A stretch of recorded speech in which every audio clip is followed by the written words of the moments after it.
ഏതൊരു ഭക്ഷണപ്രിയന്റെയും പറുദീസയാണ് കേരളം.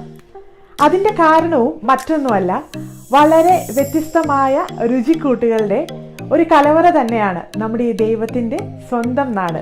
സ്വന്തം നാട് വിട്ട് മറുനാട്ടിലേക്ക് ചേക്കേറിയ ഓരോ മലയാളികൾക്കും തൻ്റെ നെഞ്ചോട് സൂക്ഷിച്ചു വെച്ച രുചിക്കൂട്ടുകളെ പൊടി തട്ടിയെടുക്കാനായി ആനന്ദ് TV നിങ്ങൾക്കായി ഒരുക്കുന്നു